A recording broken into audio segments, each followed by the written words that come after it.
If you want to get closer to God, take or brings a risk that brings you to your knees. My mother told me that.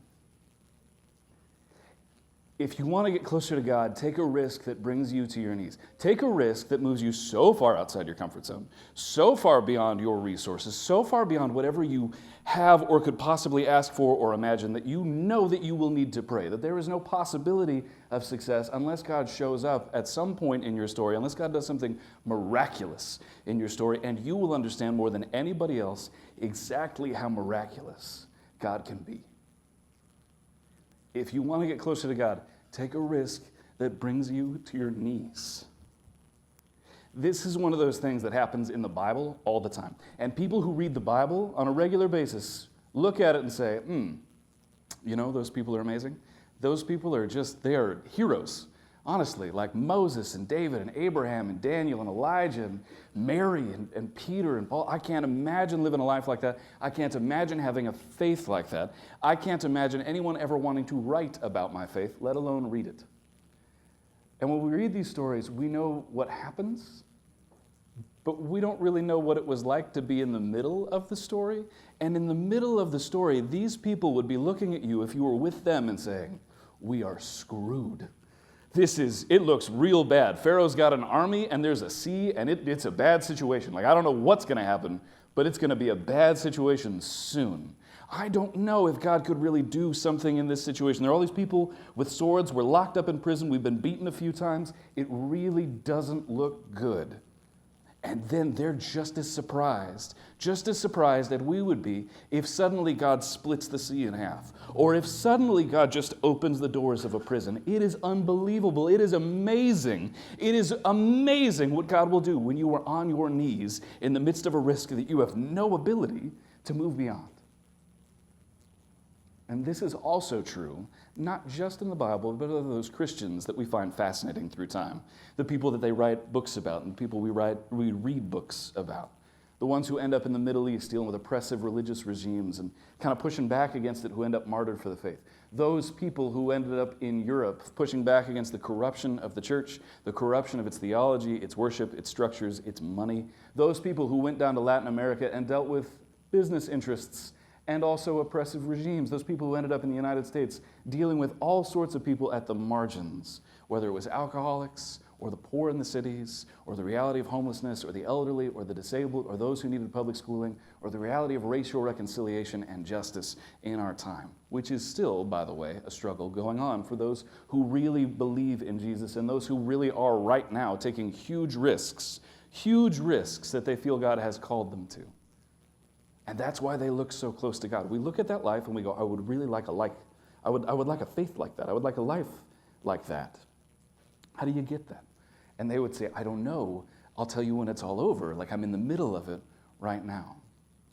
That's what happens in this story. These people who don't really know exactly what's going on, this guy who's kind of an idiot a lot of the times when you read the Gospels, ends up walking on water.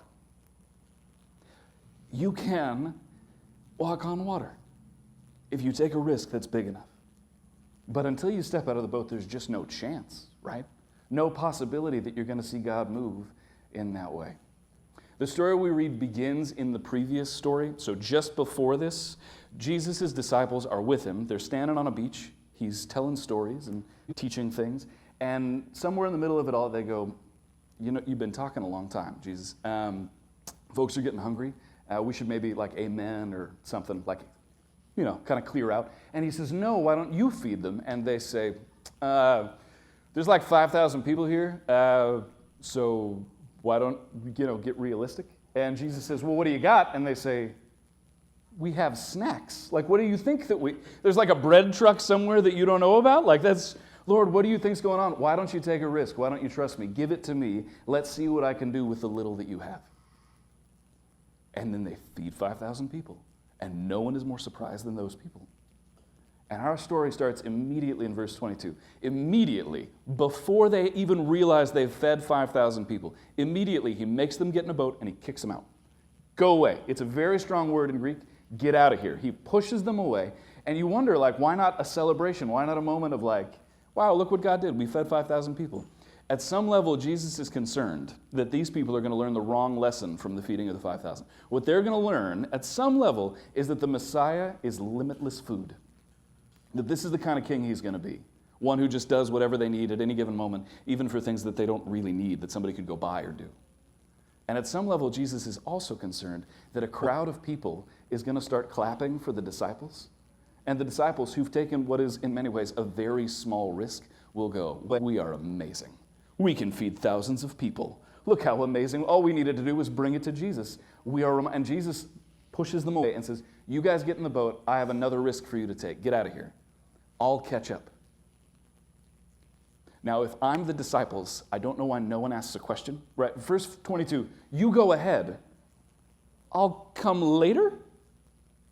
How? You have no boat.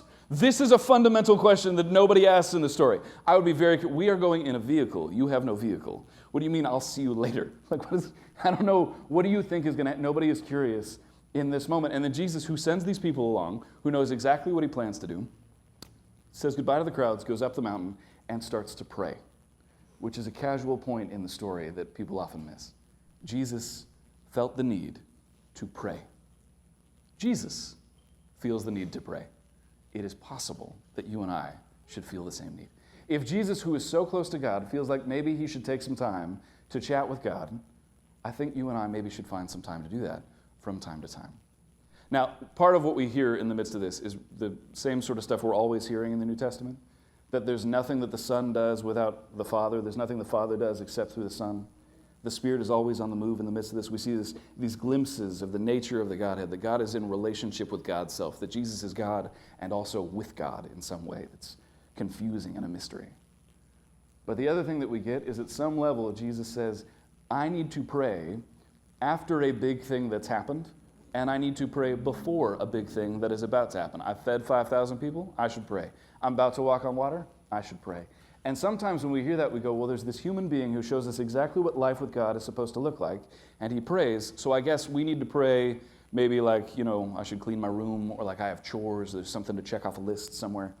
And that's not really why Jesus prays. Jesus prays for much the same reason that I would say you should go to the gas station, because without it, you will run out of gas. You will not make it very far. You will have nothing to burn. There will be no fire. You're not going to go anywhere if you are not connected to the God of the universe. Right? We take a risk so big that suddenly we find we are desperate for God to fill us up, desperate for God to move, desperate for God to act. Jesus is always desperate for God to move, desperate for God to speak, desperate for God to act.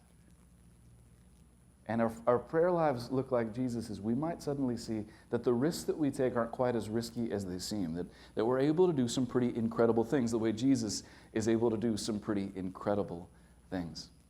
There was a missionary by the name of Hudson Taylor who was in China for many years, and his life is full of little risks and big ones, all the time.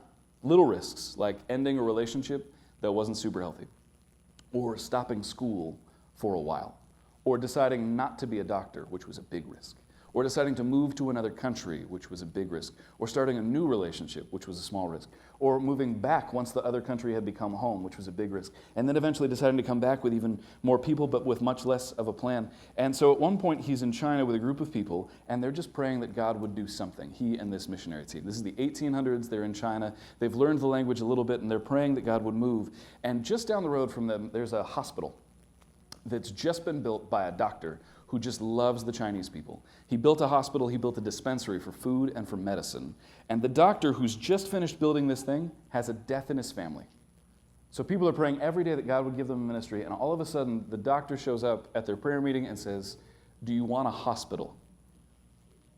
Yes, we would love, yes, thank you, that would be great. Would you like a dispensary full? Yes, that sounds amazing. And so this was this incredible gift that they were given, but at the same time, a huge risk, massive. Because here's the thing, there's no money to run the hospital. The doctor pays for the hospital by working with foreigners, taking their money and then funding free beds for Chinese folks, dealing with opium addictions, making sure to give out food to folks. Also, there's no one in his group who's really trained in medicine. They have some training, but they're not doctors. So this is going to be a real challenge on a variety of levels. They don't know how to run a hospital, they're not exactly doctors, and they have no money. They've had 8 days to absorb all this information before the guy leaves, and it's going to take him 5 months to get back to Scotland, which is the same amount of time it would take to send letters back to the UK, which means they have no ability to ask for money, and they have exactly 1 month's worth of money. So people running a hospital with no money, well, beyond a month, who aren't really doctors, are now suddenly running a hospital, helping people be healed of opium addictions, really changing lives and bodies and feeding people. It's amazing. Amazing the work that they're doing. And every week, there's a little bit less money. And every week they pray, oh God, help. And every week God helps, but there's still another week less money. And now there's now no money. There's no money at all. They just have the food that they have in the bags, and people are praying every day, and they're like, God, you're doing so many other things, but we're very much out on a limb here. Like, are you going to, oh Lord, help. And then the chef shows up in the middle of that prayer meeting, and he says, so I've opened the last bag of rice. Okay, well, I guess God's going to show up soon then. Like, we only have 1 bag of rice left. And sure enough, as the rice goes down, the next day there's a letter that comes in the mail, and the letter has the U.S. equivalent of $10,000 in it, which is insane. Just insane. Because again, no one could have asked for money, and actually it would have taken 5 months for the money to get there, which means that before the doctor ever lost someone in his life, before they'd ever been given the hospital, before they even began to pray, God already had planned to meet their needs in the midst of this risk. All they're doing is slowly partnering with a God who will actually meet them if they take a risk big enough that drives them to their knees. I wonder, looking at you and knowing how God operates, if there is a risk in your life that you are doing everything you can to just kind of shove away, that you're actually pretty confident that God has called you to do something, and you don't know exactly what it is, and you're definitely not sure how you're going to do it, and you're like, he's probably not talking to me, and I'm not, but I'll tell you this, the Lord is definitely talking to you. No question in my mind. You are being called to step out in some very real way, be it small, be it large. God is calling you to take a risk so big that it will drive you to your knees. So back to the story. Jesus is on the mountain. He's praying. And the timeline's a little sketchy. If you look back at your verses, so 22, it's daytime. 23, the disciples leave. It appears to be daytime. Then he says goodbye to 5,000 people, which I assume takes a little while. And then he goes hiking up a mountain, and then night falls. So it's been several hours, I assume, while people are out in a boat. Then Jesus prays. And in the Bible, what it says in verse 24 and 25 is it's the 4th watch of the night, literally in Greek, which means it's 3 a.m. So Jesus has been praying not for like 20 minutes, but for between 6, 9 hours, somewhere in there. The disciples have been in this boat for like 12 hours or so. They're making very little progress. There is a clear kind of disjunction between Jesus, who is casually praying alone on a mountain at night, who will walk across the water like it's nothing, and the disciples, who are experienced fishermen who can't seem to make much progress in 12 hours in a boat. Notice how God tends to operate in our lives if we actually rely on him in some significant way. And so Jesus comes walking down the mountain, apparently suddenly remembering it's time to stop praying. There are people out in the boat. They're probably in need. The sky is dark. There's wind. It's very, very cloudy. There's no like moon or stars. And Jesus just does what Jesus casually does, something miraculous. The kind of thing that always happens in the New Testament, not like a ta-da moment in front of a big crowd. Most of the time, the miracles of Jesus are not really for the sake of miracles. They're sort of a weirdly practical solution to a very kind of tangible problem. Well, I can't take a boat because, they're in a boat, so I'm going to need something else if I'm going to catch up to these guys. I'm just going to have to walk on the water, which is a nice thing that Jesus can do, just casually solving a problem in that way. And it amazes me because the Gospels consistently talk about stuff like this, right? It's not that Jesus teleports. It's not that he appears and then disappears and then reappears somewhere else. It's not that he flies or levitates.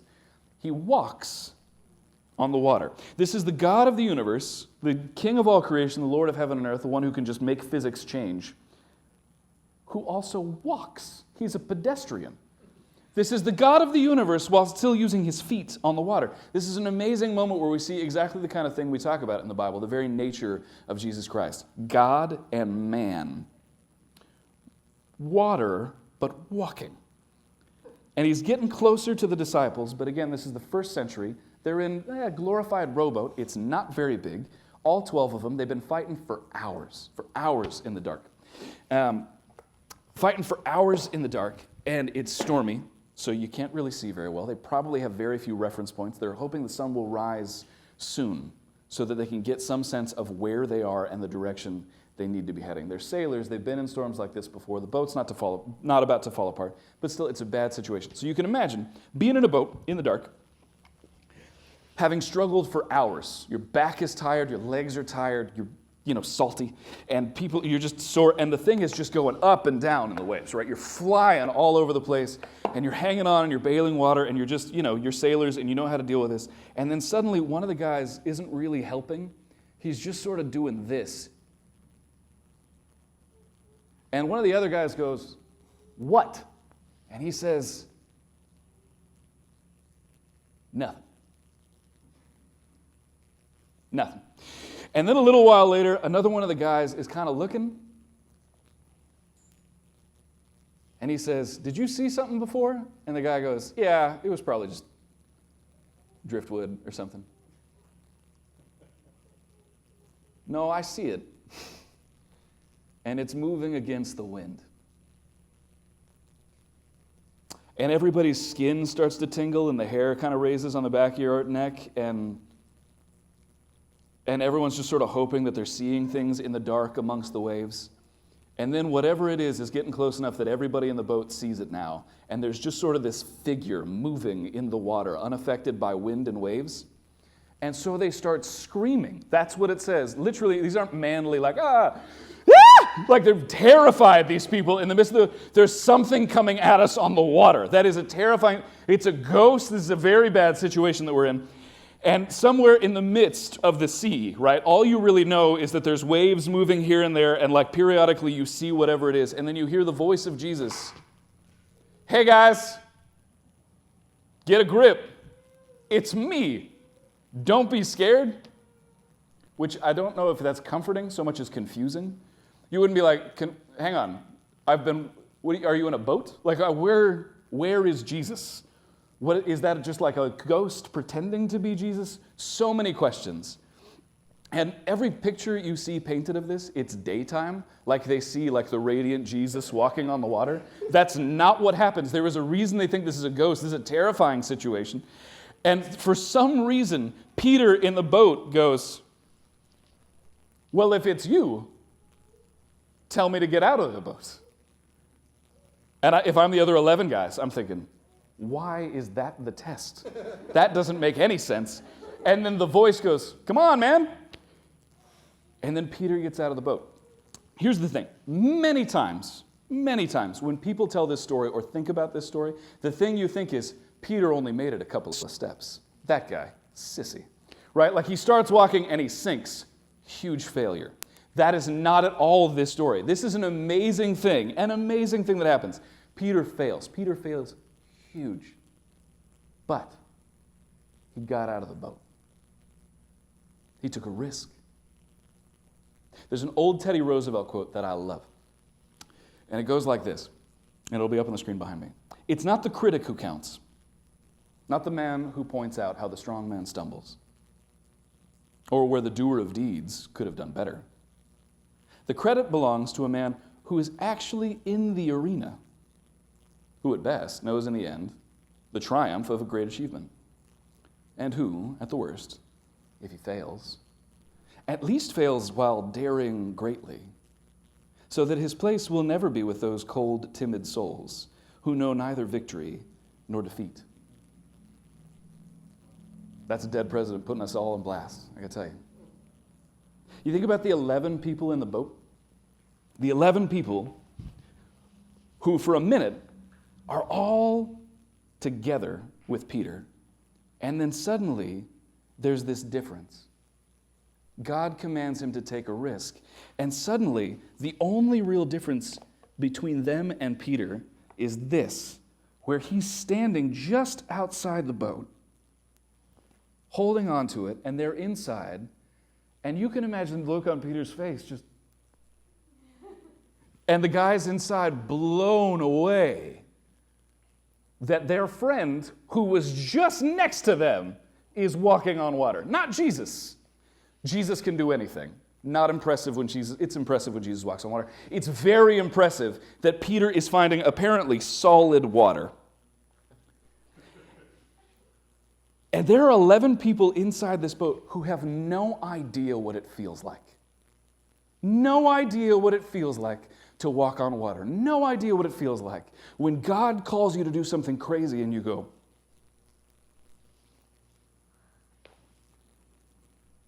that's a huge step. It's a huge step, and it happens all the time. It's a huge step, and it happens all the time. And there's so many moments when we're standing inside the boat, and we feel the choice, and we know the choice is there. And whenever it's there, it's a life-changing choice. Always. Whether you choose to risk or not, it is life-changing. Really important. Inside the boat and knowing tomorrow, I may have an opportunity to talk to my friend at work and just acknowledge I was at church yesterday.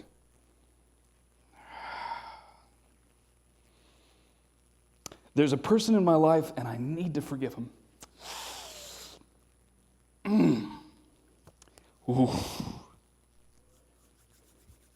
What if God is calling me to do something that radical? We all know what that feels like, whether it's a small or a big risk. They happen 1,000 times a day. Here's the thing. Whichever choice you make, it's life-changing. Every time you take the risk, every time you go a little bit further, every time you place your life in the hands of God, your life opens up a little bit. You get a little bit better at trusting God. You get a little bit better at risk. You do, every time. And every time you say no, you get a little bit harder. Just a little bit harder, a little bit more closed off to the will of God, a little bit less interested in abandoning safety and security and what you know for something that is truly crazy, something outrageous, something that does not make sense. And the truth is, honestly, most of us, at the moment we got baptized, just did one of these.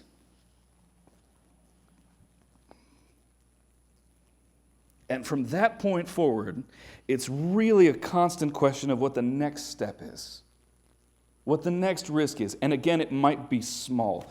Do I think that I could join a church because churches drive me nuts? Do I think that I could share my story in some kind of community group? Do I think that I could tell somebody about Jesus who doesn't know about Jesus? Do I think I could do that with somebody I kind of know? Somebody who doesn't necessarily want it? Do I think I could start tithing? Do I think I could take a risk like, I don't know, maybe suggesting like a ministry that I feel like God might be calling us to, like as a church, and maybe even like being in charge of that? Do I think maybe God is calling me to take a step away from the life that I know? Do I think maybe that God's calling me to take a step away from relationships as I know them? Do I think maybe God's calling me to get healthier? Do I think maybe there's some big risk, some small risk that God is calling me to? And there's this choice. Do I get out of the boat? Do I take another step? Do I get a little bit riskier? And every time, the risk feels like it increases exponentially. It never gets easy. This is a really important thing. The contrast is between Peter outside the boat and the people inside the boat. Outside the boat, inside the boat. And what may be a challenge for you at first quickly becomes easy. Suddenly you feel like you're standing on solid ground, which is exactly what happens to Peter. And then the next risk feels even crazier. And then you feel like you're standing on solid ground. And then each time you start to feel really safe and really comfortable, it's as though you're back in the boat. There's this line John Ortberg has in his book on this story. He says, "Let the people in the boat stand for all who look for not for a command, but a promise. Let the people in the boat stand for everyone who asks not for a command, but a promise, who seeks not a mission, but a guarantee."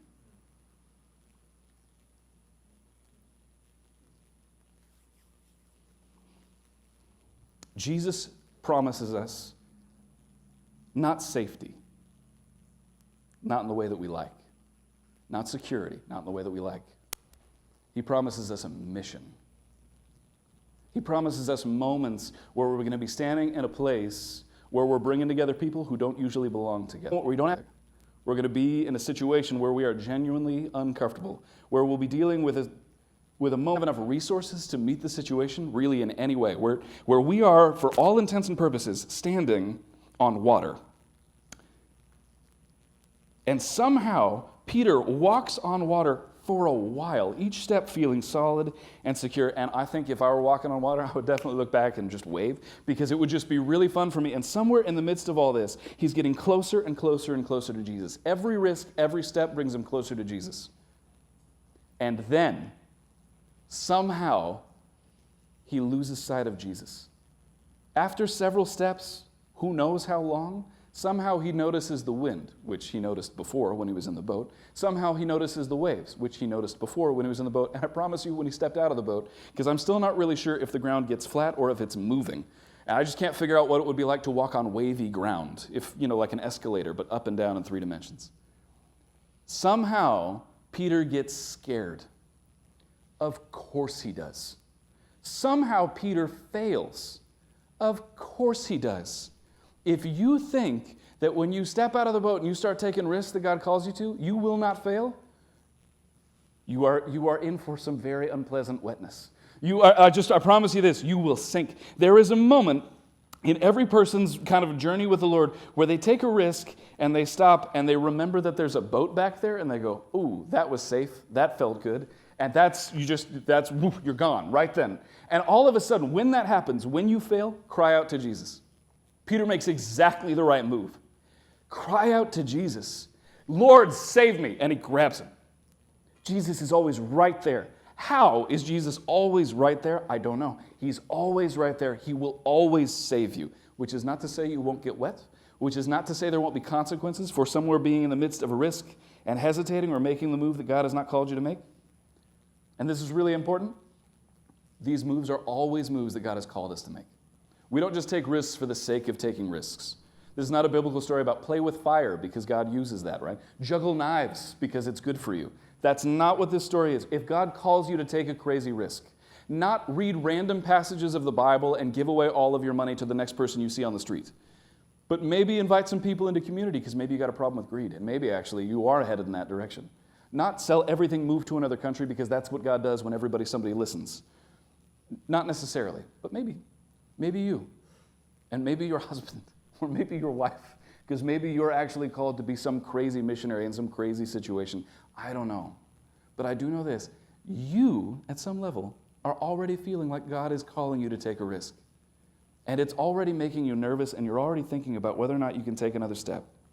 And you're already thinking about the safety and the security that would lie behind you if you took a step like that.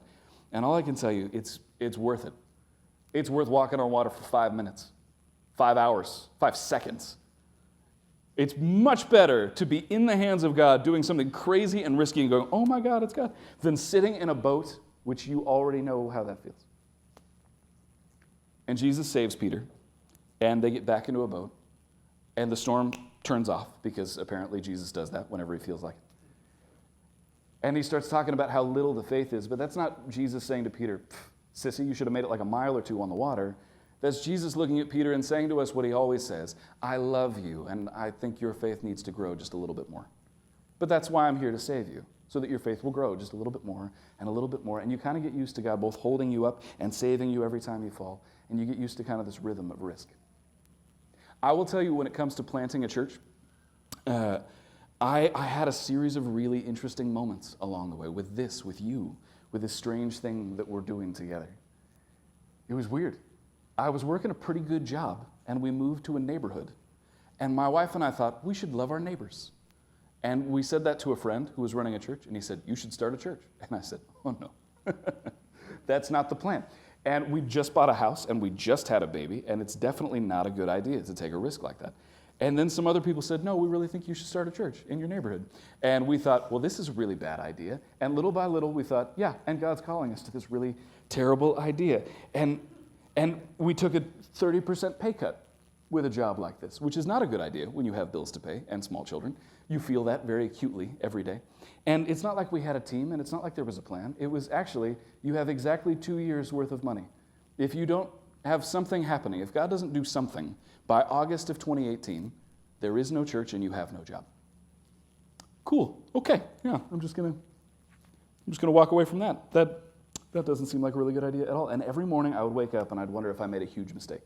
Every morning. And every morning it felt horribly fragile. And every morning I talked to strangers about Jesus. And I wondered afterward if I'd done anything, if anything was happening, if I was wasting my life, if I'd made a series of huge mistakes. But I will also tell you this, somewhere in the midst of all that, I thought, I have never had to pray like this. I've never needed to pray. I pray, I've just never needed to pray. Most of the time, in fact, every time, in every job, hugely embarrassing, ashamed to tell you, most of those jobs in churches, I have always had the gifting and the resources and the capability to be excellent at my job. Always. I have never needed to pray. I pray because, you're supposed to. And suddenly, with nothing to do and no clear idea of how to do it, and very aware that every step was precarious, I prayed with a kind of desperation I am so grateful for. I hope it never goes away.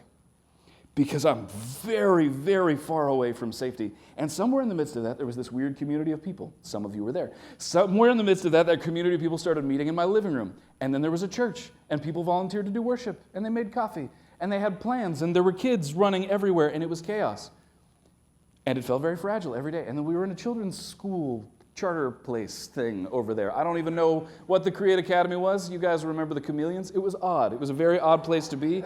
And half the time, honestly, I wasn't really sure what it meant to partner with them or what it really meant to do. And little by little, we had elders who stepped up and said, I will run this. I will figure that out. Little by little, we had volunteers who said, I will figure out this Bible study. I will talk to people about Jesus. Little by little, we saw people get baptized. And I was like, well, if this all falls apart, at least somebody got baptized. That's really great.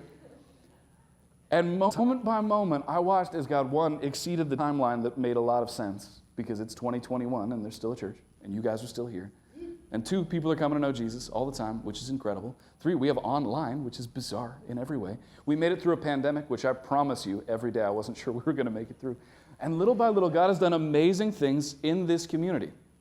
Amazing things in this community. And some of you are new and you're slowly discovering how great this group of people is. And I will tell you that I now feel like I'm taking another step and another step and another step, and I'm getting used to it. But I never like it. And honestly, when you consider the number of risks that I've been through in life, it's odd that every step still feels like a risk. It's odd that I know exactly how Peter feels, going, I don't know why, but I'm scared now. Whew! Hope I don't sink, Lord, save me. And I know that some of you are here and you're wondering, if I took that risk, what would I lose? Here's the thing, if you don't take the risk, I know what you'll lose. I know what you'll lose if you don't take it. You will lose growth. You will lose it. There is no growth without risk. There is no growth without pain. None. We move, we take risks in the name of Jesus, or nothing happens. And when we move and we take those risks, we watch God do amazing, miraculous things. Usually things we didn't expect, plan for, or even want half the time. God does what he wants. But I can promise you this, if you want to get closer to God, take a risk that brings you to your knees. Take a risk that teaches you to pray with a deep desperation that God might move, that God might shake the world around you, that God might do something that you can't predict and that you're just kind of hoping that he does and you'll be along for the ride. If you want to get closer to God, take a risk that brings you to your knees. Would you pray with me? Lord Jesus,